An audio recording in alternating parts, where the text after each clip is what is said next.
बोल दो, वापस की जाएगी। आज इस आलिशान जलसे की सदारत कर रहे सदर मोहतरम साहब मंच पे तशरीफ फरमा। मेरे तमाम बड़े भाई, नाम लूंगा तो फिर 3 मिनट ऐसे निकलने होंगे। सम्मानित मंच, भाइयों, दोस्तों, बुजुर्गों और जहां तक मेरी आवाज जा रही हो मेरी माँ और बहनों, मैं सुन रहा था मेरे से पहले वक्ता अपनी बात आपके बीच में रख रहे थे। मैं खुशनसीब हूं कि मुझे आज आप लोगों के बीच में बोलने का मौका मिला। आज ये चुनाव बहुत अहम मोड़ पे आ चुका है। जरूरत है तो अकल से, समझदारी से, होशमंदी से काम लेने का वक्त है। मैं ज्यादा टाइम भीड़ विधानसभा में लगा रहा हूं क्योंकि मुझे वहां की जिम्मेदारी दी गई थी। मैं आप लोगों से एक बात शेयर करना चाहूंगा। अभी 3-4 दिन मेरी बात है, टालापुर गांव हैगा। मैं टालापुर गांव के अंदर था, जलसे के अंदर हाजी जी मेरे साथ थे। वो मीटिंग चल रही थी तो एक दलित भाई खड़ा हुआ उसमें से और खड़े होकर बोला कि हम 3.5-4 लाख वोट मुट्ठी बंद करके आपके हाथ में दे दिए। अब तो उमर भाई आपकी कौम के ऊपर डिपेंड करता है कि आपकी कौम क्या करती है, और बात उसकी हकीकत है। आज आप लोगों को 3-3.5 नहीं पूरे 4.25 लाख वोटों की पोटली मायावती से देने का काम करा है। और वो इतने कीमती वोट है कि प्लस वोट आपको मिलने का काम हुआ। अब मुसलमान भाई 6 से 7 लाख वोट आप हो। मेरा मानना यह है कि बहुत बड़ी चीज इंशाल्लाह होने जा रही है, बशर्ते हम लोग समझदारी से काम लें।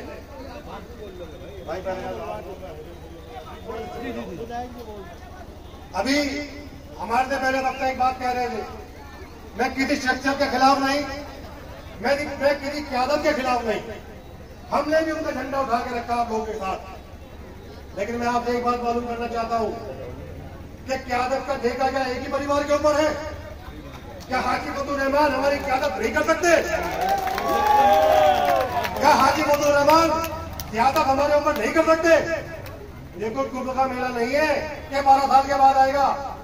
अगर काम ठीक करेंगे तो कंधे में बिठा के कूदेंगे, काम नहीं सही करेंगे अगला हाजी सही। लेकिन एक बार मौका तो देके देखो। जब तक के मौका नहीं दोगे आजमाओगे कैसे? अभी आपने सुना होगा योगी जी आए थे भेंट के अंदर और बयान क्या देकर गए कि हमारी टक्कर कांग्रेस से है। हमारे यहाँ लोकल सब तमाम नौजवान साथी खड़े हैं, सोशल मीडिया जुड़े हुए हैं। आप लोग यहाँ पर राजनीति करते हो, पार्षद का चुनाव लड़ते हो, ये बताओ मुझे जिसका मुकाबला होता है उसका नाम लेते हो क्या? जिसका मुकाबला होते हो उसका नाम ही लेते, और जो हार रहा होता है उससे कहते हो मुकाबला होते हैं, कहते हो नहीं कहते हो?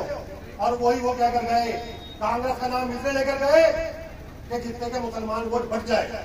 मुसलमान वोट बढ़ेगा, गठबंधन कमजोर होगा, बीजेपी ताकत में आएगी।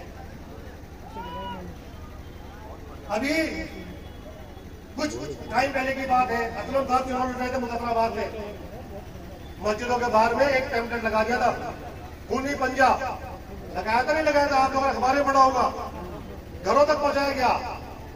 और आज वही खूनी पंजा, उसमें कौन बुरखा के पढ़ लग गया न जाने। अगर मैं आपसे मालूम करना चाहता हूं कि बाबरी मस्जिद शहीद किसने करी, किसने करी? कांग्रेस। अगर कांग्रेस ताला न खोलती तो बाबरी मस्जिद शहीद नहीं होती, और बाबरी मस्जिद शहीद न होती हिंदू और मुसलमान के बीच में दरार पैदा न हुई होती। तो मेन जो कारण है वो कांग्रेस है। आज क्यादत की लड़ाई लड़ी जा रही है। मैं कहता हूं कि क्यादत नहीं खतरे में है, आपको पढ़ी लिखी क्यादत मिलने का काम हो रहा है। पढ़े लिखे इंसान एक ग्रेजुएट है अलीगढ़ मुस्लिम यूनिवर्सिटी से। हमारा बड़ा भाई कांग्रेस प्रत्याशी, उसकी डिग्री मान के देख लेना कि उनकी डिग्री कहाँ है, 10वीं फेल है, ग्रेजुएट आदमी। आवाज तेज कर दो भाई थोड़ी। आज पढ़ा लिखा इंसान, पढ़ा लिखा प्रत्याशी गठबंधन को मिलने का काम हो रहा है। आप टीवी का सर्वे उठा के देख लो, 70 से 75 सीटें बताई जा रही है कि 70 से 75 सीटें गठबंधन जीत रहा है। जब गठबंधन 70 से 75 सीटें जीत कर जाएगा तो हमारे किसी का बाप का करता तो है नहीं कि एक ही आदमी को प्रधानमंत्री बनाते रहे। गठबंधन से हमारी बहन कुमारी मायावती जी प्रधानमंत्री बन सकती है, समाजवादी पार्टी के राष्ट्रीय अध्यक्ष अखिलेश यादव जी प्रधानमंत्री बन सकते हैं। और हमें उम्मीद है कि इंशाअल्लाह ताला गठबंधन की सरकार बनेगी, गठबंधन का एमपी बनेगा, और जब गठबंधन का पढ़ा लिखा एमपी आपके बीच में चुनकर जाएगा इंशाअल्लाह ताला बढ़िया मंत्रालय मिलने का काम होगा। पढ़ा लिखा आदमी पढ़ाई लिखाई की बात करेगा, पढ़ा लिखा आदमी हमारे कौम के मुस्तकबिल का बात करेगा, कौम के बच्चों के मुस्तकबिल की बात करेगा, और अनपढ़ आदमी लड़ाई झगड़ों की और तकब्बुर की बातें करेगा। आपने कोई भी ऐसा नहीं सुना होगा जिसके अंदर उसने अपना नाम खुद न लिया हो। अरे अल्लाह से डरो, बड़े लुकमे खा लो, बड़े निवाले खा लो, लेकिन बड़े बोल ना बोलो। हार और जीत तो कब्जे कुदरत है, इज्जत और जिल्लत कब्जे कुदरत है, लेकिन आप जमीन पे रहो, जमीन की बात करो। हमारा भाई तकब्बुर की बातें करता है, बड़ी बड़ी बातें बोलता है।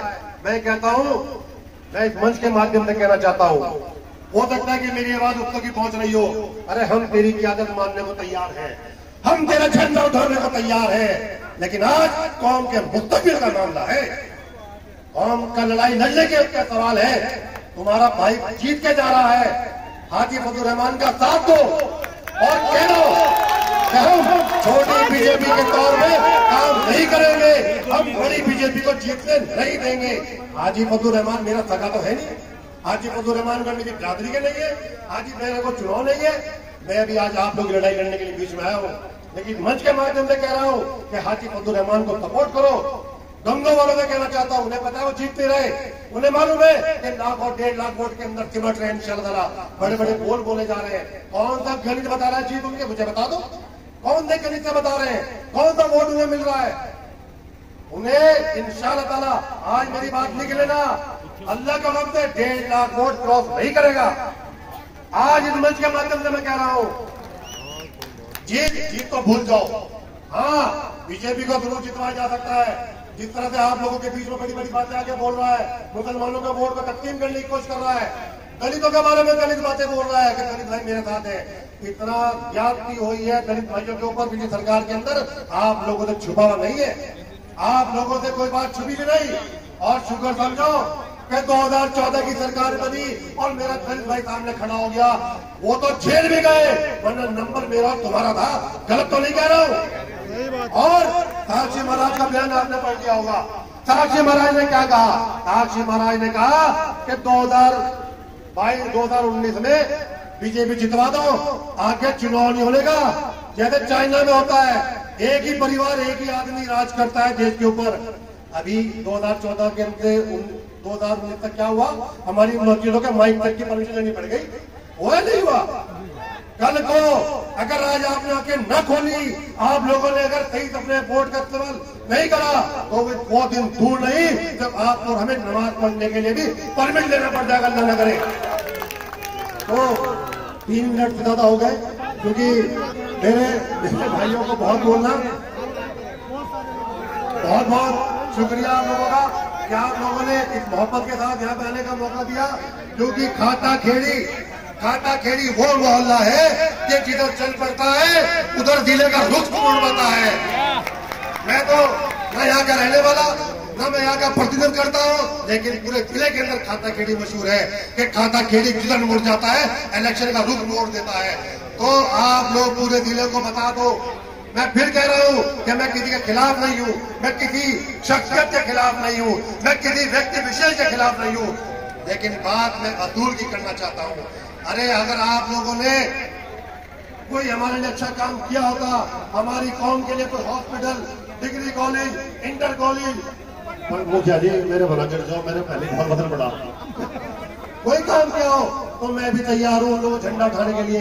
लेकिन अल्लाह का शुक्र है, एक छोटे से हॉस्पिटल की तो बात छोड़ दो, एक प्राइमरी स्कूल का नाम तक नहीं बता पाएंगे जो इसके आदत हमें देने का काम करो। बताओ अगर मैं गलत कह रहा हूँ, अगर दिया तो क्या दिया, हिंदू और मुसलमान के बीच में दरार पैदा करने का काम करा। और मुसलमान भाइयों जाकर पता कर लो, सैकड़ों हिंदू भाइयों से ये पीछे भी खड़े बतेरे आपकी तरफ देख रहे हैं कि बीजेपी को कौन हरा रहा है। 3,70,000 और 7 लाख अपना जोड़ लियो, गणित जोड़ने में नौजवान साथी खड़े पढ़े लिखे हैं कि आपको कितना वोट मिल रहा। 11 लाख आपका वोट है, 11 लाख में कोई कितना चोरी कर लेगा, कितना वोट बेच लेगा, उसके बावजूद मेरे लगभग 2 लाख वोट तक जीत होगी आपकी। बहुत बहुत शुक्रिया, बहुत बहुत मेहरबानी खुदा।